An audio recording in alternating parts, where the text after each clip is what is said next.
Ja, goddag. Du kører med? Okay. Hej.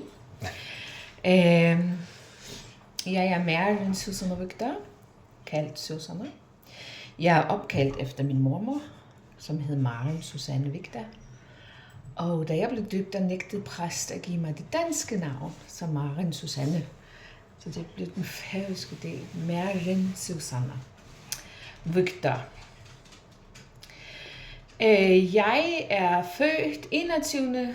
november i 1966, og der er lidt uenigheder i søskendeflokken og hvad min mor fortalte mig, fordi at nogle af søskende mener, at jeg er født 10 minutter over 10 om aftenen, men jeg husker, og jeg har skrevet det ned, at mor sagde 10 minutter i 10 om aftenen. Og hvorfor er det så vigtigt? Fordi i den alternative verden, jeg bevæger mig i horoskop og sådan nogle, der er det vigtigt, at man ved, hvilket tidspunkt. Men det kan man vist søge et eller andet sted. Så det er nok skrevet ned af jordmødre og så videre, hvad tidspunkt det er. Jeg er blevet opvokset som den yngste af 7 børn. I min tid var der 6, fordi at mors og fars barn nummer, skulle lige se, Olaf, Christina, Maiken, Dagny. Altså det 5. barn, som mor fik, døde som 9 måneder gammel. Han lå død i sin seng. Den officielle diagnose var vuggedød. Og når man tænker vuggedød som 9 måneder gammel, altså de historier, så for fortalt fra Christina, min søster, den ældste søster, så kunne de tyde, at der var noget, fordi han var sådan hyper aktiv. Og hvordan kan man dø af det ved jeg ikke. Altså, men der var sket et eller andet i sengen. Men hun døde så, og så kommer så Peter Almer, som vi kender, og så mig. Og jeg er som rosinen i pølseenden. Jeg er efternølleren, 7 år efter Peter Almer. Mamba. Hvor langt mellem den ældste? 22 år, 17, 12, 10 og 7. Og hvis vi tager den bror, som var før mig, så ville det have været 8 år, hvis han også havde været i liv. Ikke? Min mor var 42, min far var 54, da jeg kom. Mor og far, der var 12 år mellem dem. Hvad hedder de? Anna Elena, født Hansen fra Norrgöta. Hun var datter af Maren Susanne, hun blev kaldt Marsanne. Og Lenji Peter Hans, han blev kaldt Lange Peter Hans, fordi han var meget høj. Så der var jo mange, der hed Peter Hans, og på Færøerne har man altid et eller andet kælenavn, øgenavn tilknyttet, ikke?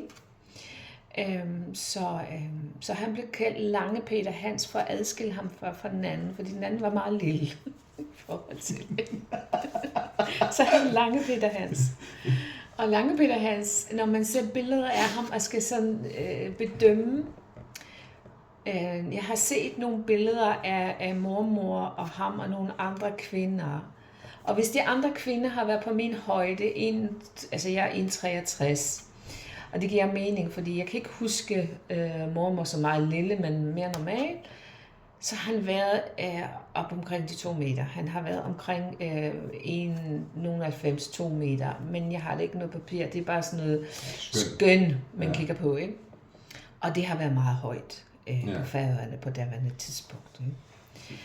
Men som sagt, jeg er født og opvokset i Fuglafjord, Fuglafjord på dansk. Hvem er din far? Far er ved du hvad, det er lidt pinligt. Jeg tror, han er nummer 4 ud af 11 søskende. Ja. Men jeg kan bare ikke huske, hvad nummer han er. Ja, hvad hedder han? Han hedder Christian. Han hed Christian Petersen. Men i hans unge dage var der 4 Christian Petersen i Fuglefjord. Og der var vist en historie med, at når postvæsenet kom, altså der havde man ikke vejnavne og sådan noget. Vejnavne er først kommet, da jeg flyttede hjem fra Færøerne. Altså, jeg flyttede, da jeg var 19 år gammel, så vejnavne er ikke noget, jeg blev opvokset. Det var mere stednavne. Når jeg Hatta, når jeg Bakka og Heimejere og så videre, ikke? Så det er mere stednavne, vi er opdraget til at bruge. Men der var 4 Christian Petersen. Og historien, som jeg kan huske, far fortalte, det var, at han havde vist en eller anden kæreste på et tidspunkt, hvor de skrev kærestebrev til hinanden, og så blev de sendt til det forkerte, og så blev det til drilleri og så videre. Så på et tidspunkt, så var han træt af det, fordi det var sådan lidt sådan et privatlivskrænkende en gang imellem, ikke også? Så han fik sig navnet Victor. Og Victor efternavnet er en å, som man kunne se fra vores vindue, og har nok også set fra hans egen barndomshjemsvindue. Og navnet på de her åer var Voodoo, som far så lavede til færøsk til Victor. Og hver en bygd findes der sådan en å, mere eller mindre. Og de bliver kaldt Voodoo og så / Victor. Det vil sige, de har taget sig navnet, min far lavede. Ja. Grunden til det er, fordi at en præst havde flere kirker, flere bygder. Altså et sogn havde måske en 4-5 kirker til skolelandsbyen. Ikke? Så for eksempel præsten i Fuglefjord, han skulle til Lorrevik, til Goethe, til Øyndarfjörður, til Eldevik, og Hatlunar mener jeg ikke har en kirke. Jeg mener, det tager til Øyndarfjörður, men jeg er ikke sikker. Men det vil sige en 5 steder, hvor han var præst hen, ikke også? Så han skulle skifte til at holde søndagsgudstjenester. Det vil sige, at han kunne ikke køre imellem, fordi det gjorde man jo ikke så meget dengang. Men man gik imellem, eller man havde måske en bil, men man kan jo ikke, man holdt kirkes gudstjenester sammen til kl. 10 eller kl. 11, ikke også? Så det vil sige, at han skiftede imellem bygderne en søndag ad gangen, ikke? Så kunne han lave alle de der dåbshandlinger og så videre, der nu skulle ske, ikke? Men hvis et barn skulle døbes, så kunne man jo døbe barnet ved at bruge vandet fra kilden, fordi kilden var indviet til døbesvand. Præsten havde på forhånd indviet kilden og gjort den hellig. Yes. Ja. Og det gjorde man, fordi der havde været nogle historier om, at hvis barnet i et andet bygd, altså min fars fortælling var, den historie jeg kan fortælle, det var, at man fra Goethe havde et barn, der skulle døbes. Og man havde sendt bud ind til Fuglefjord om, og så præsten møder barnet og barnets familie ved den her specifikke å. Indviger åen og døber barnet. Ja. Det er så baggrundshistorien. Ja, for den hedder. For den her Victor, ikke? Eller Voodoo, som far så lavede døbte om til Victor. Ja. Og i den kalder vi den Victor. Der er ingen, der altså kalder den Voodoo. Ikke? Så derfor fik jeg mit efternavn. Og i dag synes jeg, det er meget morsomt. Fordi jeg er alternativ behandler. Jeg er klaverant og medium og sådan noget. Så at hedde Victor, som betyder indvidet å. Ja. Ikke? Den er Guds indvidet. Ja. Og jeg hedder det som efternavn. Ja. Er noget, som mange kristne er modstandere af. Ja. Gud har sgu humor. Ja. Men man kan sige, at det navn, for det var jo Voodoo eller Vido, eller hvad det hedder, det var jo også, hvad kalder man, det var jo før, det fik jo navnet før der var biler, eller hvordan? Ja. Ja, okay. Så det før hverdagsmanden havde biler, det var det der med, at i gamle dage, der sejlede man mere imellem, og man gik imellem. Ja, jeg vil også huske, Peter Elmer, han sagde jo, at når han skulle fra den ene bygd til den anden, så kravlede han fjeldet. Ja. Altså, det gjorde man i gamle dage, men altså, når Elmer skulle til, for eksempel, det her, til Øyndarfjörður, du ved ikke, vi havde jo ikke bil hjemme hos os på det tidspunkt. Og du kunne godt køre til Øyndarfjörður, men det tog bare lang tid. Ja. Det tog nok lige så lang tid at køre over, som det var for ham at løbe over fjellet og komme over til Øyndarfjörður. Ja, lige præcis. Og det blev så en del af hans træningsrutine at gå op over fjellet og sådan noget. Ja. Det er jo normalt for en færing. Det var normalt, at man gik i gik fjellet, over og fjeldet, gik over fjellet og turene og sådan noget. Ja. Men i min tid har der altid været veje. Vejnettet er bare blevet udvidet, og der er kommet tunneller, som har gjort det nemmere. Hvornår et slag på tasken, tænker du, at åen fik navnet Vugda? Altså vores efternavn, mere sådan mere Vugda, altså hvornår Vugda er kommet, det ved jeg ikke. Jeg kender ikke, så... altså det er jo en gammel historie. Ja, okay. Så jeg ved det ikke, men der må der være nogle historier. Men hvornår tog Christian så navnet? Far har taget den her, jeg tror i 30'erne. 1930'erne? Der er 1930'erne deromkring. Ja. Jeg er helt... Så har han været i 20'erne eller noget, den du... Ja. Altså han er fra 12, ikke? Ja. 20-30'erne. Ja. Men det må vi kunne undersøge et eller andet sted. Ja. Jeg ved det ikke, og jeg ved bare, at de blev gift, mor og far, og mor har aldrig hed Petersen, mor har hed Vugda. Ja. Hun har aldrig flyttet navnet fra Hansen til Petersen. Nej. Det er blevet fra Vugda. Om de gjorde det i forhold til, at de blev gift i 48, om de skiftede efternavn der, det ved jeg ikke, eller om det tidligere, det ved jeg faktisk ikke. Jeg har aldrig tænkt over den historie, far fortalte mig om navnet. Ja. Der er noget, der siger mig op i hovedet 36. Okay, ja. Men jeg er ikke, du må ikke hænge mig. Ja, jamen det er fair nok. Hvor gammel har far været i 36? Der har været 24. Ja, det passer meget godt. Så det passer meget godt, hvis han har følt sig generet over, at... Men der har det har også lige været kærestetiden jo. Ja. Så... Men jeg er ikke sikker. Nej, jamen det er fair nok. Men far havde jo 11 søskende. Ja. Og flere af dem var jo kaptajner, eller skipper. Jeg kom fra en lang slægt af sømænd. altså sømand, ja. Og far var sømand, far var... men han havde jo... Og jeg er sikker på, at han har haft fibromyalgi. De historier, som Moster Dagny har fortalt, det er fordi Moster Dagny var jo hjemmehjælper, så hun gik jo rundt til de der gamle mænd, som havde sejlet med far. Ja. Så de kunne fortælle om, at han var en knokler, han var stærk som en okse og knoklet, men han kunne sidde om aftenen med sin arme i isbane, fordi de gjorde så forfærdeligt smerte. Der var så mange smerter i musklerne, og det gør det jo, når man har fibromyalgi. Ja. Og de plejer at fortælle, at han snakker om brændende og svinesmerter, og det er nemlig et tegn på fibromyalgi. Ja. Og så skar han sig meget voldsomt. Han var jo venstrehåndet, og alt var jo lavet til højre hånd. Ja. Ikke? Der var ikke venstre hånd, der var ikke højre hånd. Der var højrehåndskniv, der var ikke venstrehåndskniv. Der var højrehåndssagt, altså i hans barndom, ikke også? Så han skar sig noget så voldsomt her rundt omkring, altså så tommeltomten, det hang her, ikke også? Ja.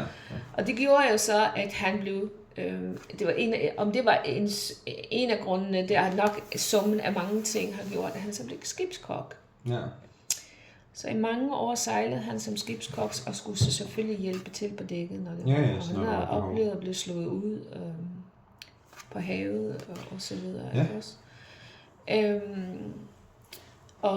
Sejlede også under krigen, og blev skudt på af tyske fly. Ja, han slog jo med tyskerne under krigen. Ja. Med maskingevær og hvad de nu har haft af rifler og så videre, ikke? Ja, jeg læste jo engang, at britterne, de ville jo have færøske sømænd, fordi de var jo godt presset med mad. Ja. Og at man gerne vil have færøske sømænd, fordi det var det eneste, der var modige nok til at sejle med fisk fra Island til Skotland. Skotland, ja. Altså færingerne er mega stedige, og de er jo nødt til at være modige stedige folk for at kunne leve på 18 pisøer, der ligger langt ude på Atlanterhavet. Små 18 øer. Og de var jo vant til at skulle fire sig selv ned på fjeldsiderne og for at samle fisk, og op på fjeldet i alle mulige vejr for at indfange forerne og så videre, ikke også? Ja. Så man har... Færingerne er jo meget modigt stedigt folkfærd. Og vi ved det jo, altså de har vundet imod hele EU i forhold til makrelkrigen. Altså, altså du skal fandme ikke komme her og fortælle os, hvordan vi skal leve. Altså det er så en hel kontinent, disse Om det så er EU eller tyskerne, eller hvem det er, ikke? Og den der stedighed kan jeg godt mærke, den bor i os alle sammen. Ja. Altså genetisk som arvemasse, ikke også? Ja. Og det kan du nok også for dig selv, du er også bestedig, ikke? Jo, det må man sige. Ja.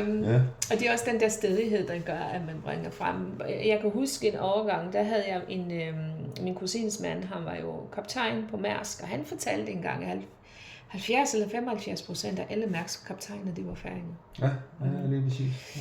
Om det var en skrøne, det ved jeg ikke, men han fortalte det, og det er vist ikke længere, det er det vist ikke længere. Men færingerne har været kendt som godt søfolk, og det var også dem, der lærte grønlænderne med rejfiskeri, det var også dem, der begyndte rejfiskeri oppe i Grønland. Ja. De tog også ned til blandt andet Olaf, som du er opkaldt efter, tog ned til Afrika for at lære dem at fiske med store skibe ude på... Længere ud end bare med små både her. Ja, industrifiskeri. Ja, mere industrifiskeri og sådan noget. Så færingerne er kendt for en fiskerination. Ja. Og mange har været i Danmark. Altså, Olaf var jo også i Esbjerg, og Mamba og Alma har jo været i Hvide Sande og så videre. Ikke? Så de har jo, så hele min slægt, som... Altså, nej. Hele min egen kernefamilie.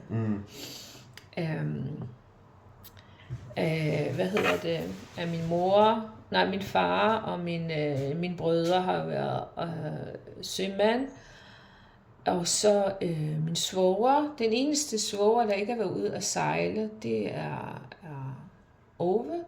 Men de alle sammen har, altså Høgne og Richard har jo været sømand. Ja. Ove har ikke været sømand, han var jo uddannet tømrer, og han arbejdede skidtfisk. Ja. Altså, han var jo, du ved, hvordan han ser ud i det andet, en muskelbund. Ja. Så han har jo taget det der store, tunge arbejde. Ikke? Så han har ikke været ude at sejle og fiske, han har mere med arbejde håndværk og været i land og arbejde med fisk. Ikke? Ja. Så fisk, og alle kammeraterne, min bror havde og sådan noget, de var alle sammen kom ind hos os. Det var jo sømand. Altså. Så jeg er jo opvokset, og min mor, hun var jo syerske, og arbejdede som syerske i mange år til der ikke var så meget at lave på den her. Så kom hun til at arbejde i fiskefabrikken, hvor jeg i Fuglafjord. Og der var hun blandt andet formand, hun var også tillidsrepræsentant af fagforeningskvinden og alt sådan noget, ikke? Så jeg var 9 år gammel, da jeg stod og begyndte at hjælpe min mor på fiskefældefabrikken. Ja. Jeg fik 11 kroner i timen, eller noget den du ikke. Men det første job, jeg fik, det var at skrive hendes lønsedler, fordi at hun var formand, og hun skulle lave udregne bonus. De arbejdede på bonus, altså som form for akkord. Ja. Og de skulle lave udregninger, og så skulle det alt skrives pænt og så videre. Ja, man kalkulere papir imellem, så der var en kopi til dem, og en kopi til kontoret, og en kopi til lønmodtager. Ja, og det skrev jeg, fordi jeg er sådan en pæn håndskrift, sagde mor. Så det slap hun for. Jeg skulle bare fik et stykke papir og den her blok, så skulle jeg skrive på. Ja. Og jeg har også ægner, det vil sige linefisker, eller hvad hedder det, når man tager sådan en lang line, hvor der er sådan en nylon med en krog på, der skulle der maden på. Ja. De var rigtig lange. Så sådan netfiskeri, eller hvad kan man? Nej, ikke netfiskeri. Okay. Det er en form for linefiskeri. Okay, ja, det er linefiskeri. Og dem fik vi 5 kroner for at lave sådan en hel 100 meter. Ja, okay. Sådan noget, ikke? Jeg ved ikke, hvor mange meter, det var mange meter. Og far, han sad også derhjemme og lavede, men nemlig, han fik sådan nogle med de der tynde, lange nylon. Tråde, de var sorte, og så en krog på, så vi skulle putte krogene på, så det hjalp jeg også far med at få krog på. Og så kom de så ned til, hvor der var nogle andre, der bændte dem på den her line. Ja. Og så kunne jeg så sidde og putte maden på. Apropos din far, jeg husker, du fortalte mig engang, at han fik tæsk i skolen, når han talte færøsk. Ja. Og at præsten havde fortalt, at man skulle stoppe med at snakke færøsk, fordi det forstod Gud ikke. Nej, det er ikke sådan Eller helt... Nej, Okay. der er så lidt blandet sammen der. Okay. Far er fra den tid, at der var nogle lærere, som ikke tillod, at man talte færøsk i skolen, fordi færøsk var ikke det officielle sprog, da han var lille. Okay, ja. Det kom først senere, at færøsk blev et officielt brugbart sprog på Færøerne. Fordi vi havde den danske kolonimagt, der bestemte. Ja, jo. Præsterne sagde prædiken på dansk, fordi Gud forstod ikke færøsk. Ja, okay. Det var sådan der. Ja, ja. Og far, han fik en lussing i skolen, fordi han talte færøsk i en dansk time. Ja. Så fordi at det var ikke et officielt sprog, du måtte ikke bruge det. Nej. Så han lærte at skrive og læse.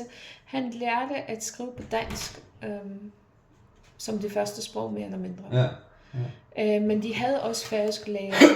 Så det var sådan lidt, at altså det var meget problematisk, som jeg har forstået det. Der kom færøsk undervisning også. Så de lærere, der underviste i færøsk, de var sådan meget tjåvalsflok. Ja. Det vil sige Selvstændighedsfolk. Så de blev tosset, hvis nogen kom til at tale dansk, og så kom man over i danskklassen, så blev det tosset, når man talte færøsk. Ja, der var altså en kulturkamp så det var der. kulturkampen der. Ja. Min far var tjåvalsnavl til ude i fingerspidserne. Ja. På grund af det ting, han havde set. Ja, han ville have selvstændighed, og det kunne kun gå for langsomt. Ja. Og jeg har aldrig selv været på selvstændigheder, fordi hvordan skal sådan en lille befolkning på 52.000 mennesker, altså dengang var det måske 45, da jeg boede deroppe, kunne klare sig alene. Altså det kunne jeg ikke forstå, og det gav jo, altså,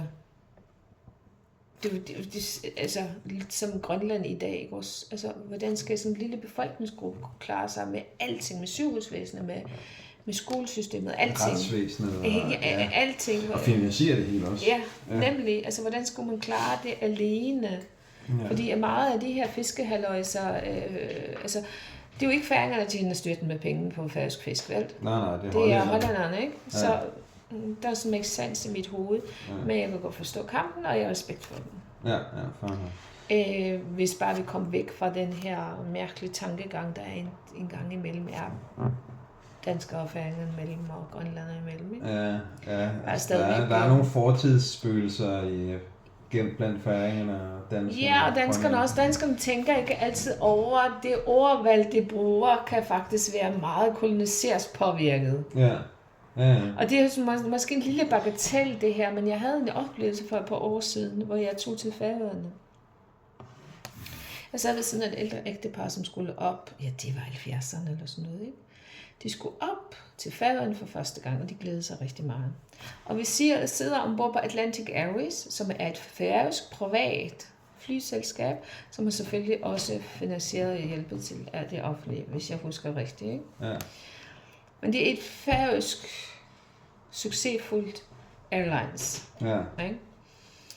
Og de taler velkommen ombord, eller altså det var der, som siger velkommen ombord og sådan noget på færøsk i højtaleren. Vi skal flyve til Danmark, og det tager 2 timer, og alle de der ting, som nu det var det, sådan fortæller, når de så laver den her sikkerheds gennemgang. Ja. De gør det på færøsk, og de gør det på engelsk.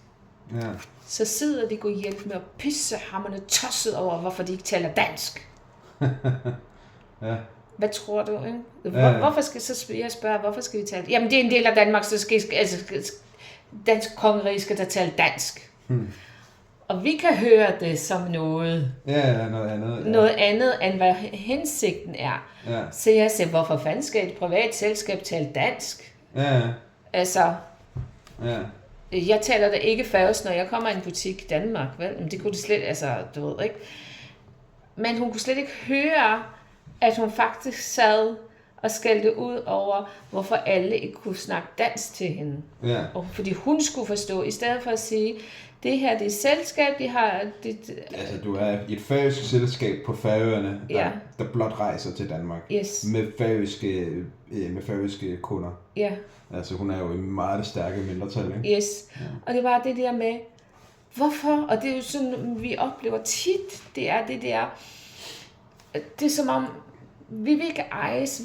Danmark ejer os ikke. Vi er en del af fællesskabet, ikke også? Ja.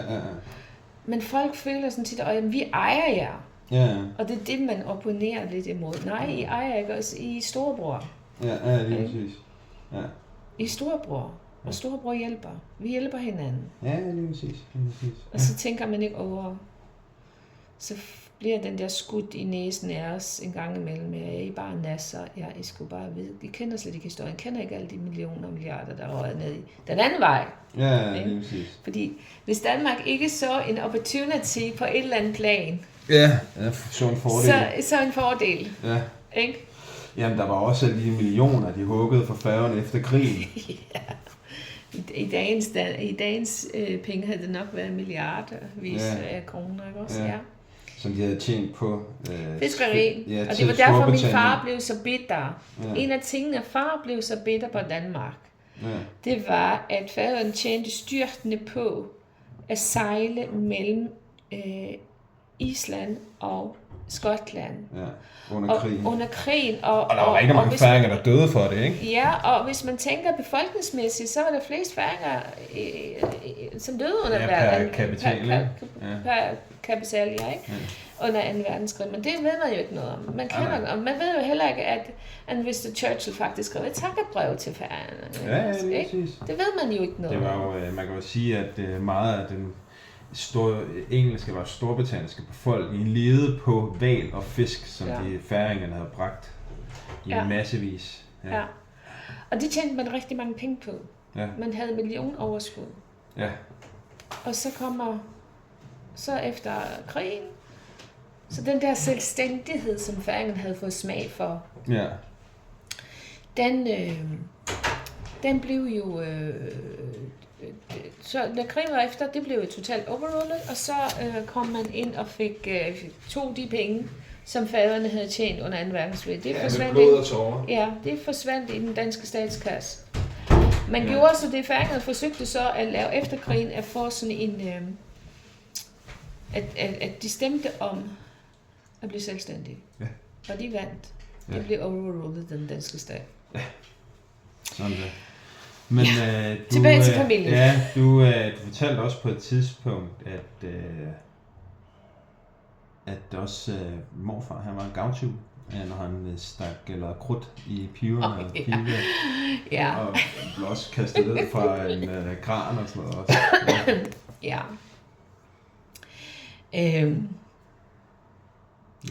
Altså, jeg vil sige det på den måde. På den front ligner du meget din Abbe. Din morfar hedder Abbe. Fordi at han hoppede altid på, hvad hedder sådan nogle ting, hvad hedder det på dansk? Det der med, at man bliver... Man er med på balladen. Man er med på balladen, men også udfordringer. Ja. Altså hvis man stikker dig en udfordring, ikke? Jo. Så hopper du på den. Ja. Det gjorde han også. Ikke? Ja. Men de var noget, altså han elskede at drille, og det var vist også nogle af de her sømænd, de var ikke altid så søde ved de unge knejte, der kom ombord. Nej. Han var vist 14-15 år, da han skulle afsted første gang. Ikke? De var ikke altid så søde. Så for drille, så havde de her 2 unge knejte, blandt andet min far, dækstreng hed det, dækstreng. De fik til opgave at rense de her gamle piber. Og stoppe dem også. Ja, og stoppe dem også, så de havde puttet krudt det og så blev der el, og så puff, sagde det. Sprang lortet. Jeg ved ikke, hvor meget krudt de har været i, men jeg kan huske, at min far... Første gang, jeg hørte det, det er faktisk, da din far var med op på Færøerne første gang, og din far fik min far til at fortælle gamle historier, ikke? Ja. Og din far, han skreg af grin. Altså, jeg glemmer aldrig en aften, vi skulle synge på Ungersgade, hvor han blev ved med at sidde, han lå bare og grinte. Så siger jeg, hvad er det, du griner efter? Jeg griner efter den her krudthistorie med din far. Ikke? Så din far kunne grine mange år efter den her historie. Ikke? Så... Og så fattigmands ære, ikke? Den kunne din far også grine af. Har du fået læst den? Nej, ikke. Den bliver du nødt til. Ja, det er et must. Ja. Det er færøsk kulturhistorie. Ja. Ja, så far kunne lave ballade, men han blev også meget mobbet, fordi han var filosofisk, han så ting og fornemme ting, og han fortalte om, at en dag ville der gå folk på månen. Altså som han så hvis du forestiller dig, at det er så måske i 22, han sidder og filosoferer i skole om, Ja, 1922. Ja, ikke? At mænd ville gå på månen, og det blev gjort nar af ham. Han havde så ret, ikke? Jo, ja. Skulle lige gå 40 år, men altså, jo. Ja, men han havde jo ret. Han blev meget mobbet. Og på et tidspunkt var der en kran. Der var nede ved Petersahandel i Fuglavøen. Der var der sådan det var Petter var redder. Han havde skibe, og han havde butik, og så kan man købe i butikken og så videre, ikke? Så han var sådan en røgjerde. Og i vores familie også, ikke? Han var din tipoldefars bror. Han var en stor mand i Fuglefjord, ikke?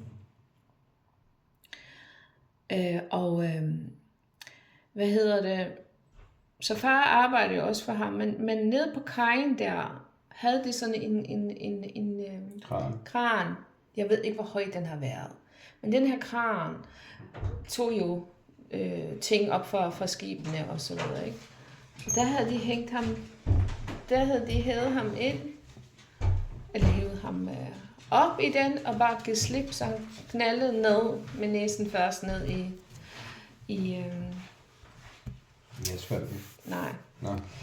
Ned på kajen, på molen, ja, sådan en træmol, ikke? Ja. Og han brækkede, jeg kendte ham kun med en brækket næse. Ja, okay. Og på den gang var det ikke noget, man sådan lige Nej. fik gjort, ikke? Så han blev meget mobbet som barn og ung og så videre. Så han var meget anti-mobning og meget anti-bully og meget det der med at gå for. Han plejer at sige, at han var jo pissebange. Han var altid så bange. Han var bange for høns. Ja. Så vi er aldrig opdraget til at være bange for noget som helst. Ja. Vi bliver aldrig skrækket med noget. Altså, der er aldrig det er sjovt, han har været bange for høns, men fandme ikke tyskerne. Nej. Det er det, der har været lille, ikke? Jo. Men han har aldrig... Altså, han nægtede, at der var nogen, der skulle fortælle os skræmhistorier. Nej. Det ville han absolut ikke have. Så vi blev ikke opdraget bange. Blandt andet så er der sådan en sjov historie med mig, da jeg har været 3-4 år. Der hvor vi boede, det var jo uden for bygden. Det var helt yderste hus, da jeg var lille. Der kom et hus senere, da jeg var 10-12 år eller sådan noget. Ja. Måske lidt ældre. Og jeg er væk. Og det bliver mørkt. Jeg er væk. Og der var langt imellem gadelygterne. Og der er jo får, og forerne, jeg ved ikke, om du har set får i mørke. Øjnene, de lyser grønt, ikke? Ja. Og jeg var bare væk. Og så, jeg ved ikke, om det var mig, den her Dagny, der så var taget ud, og så lige pludselig hører hun en, der kommer syngende i mørket, på sin lille trehjulecykel, syngende hjem, ikke? Der har jeg været sådan 3-4 år gammel. Men jeg var ikke noget bange for mørket eller noget som helst. Og det var meget mørkt, hvordan var jeg boede. Så når jeg havde klassekammerater på besøg, så skulle jeg altid følge dem hjem igen. Fordi det var mørkt, de var bange. Ja. Og så kan jeg huske på et tidspunkt, jeg havde afleveret en klassekammerat til deres far, eller hjem. Og faren kommer ud, og det var godt, Susanne, at du fulgte hende hjem. Ja, så kiggede jeg på, hvem skal nu følge mig hjem?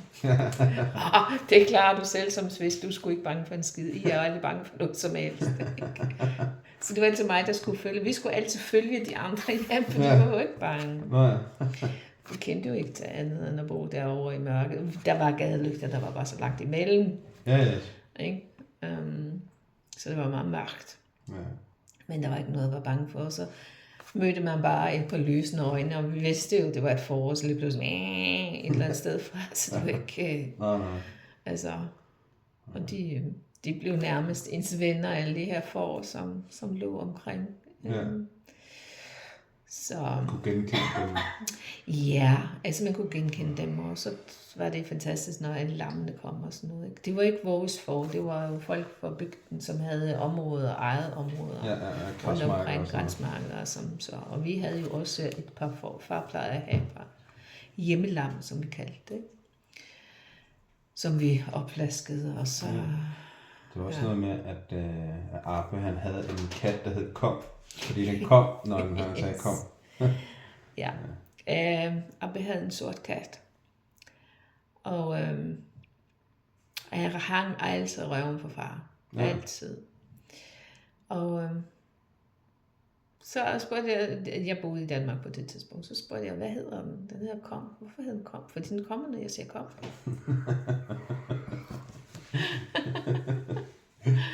Ja. Jo. Kære børn. Nå, ja. Ja, jeg kom i skole som 6-årig.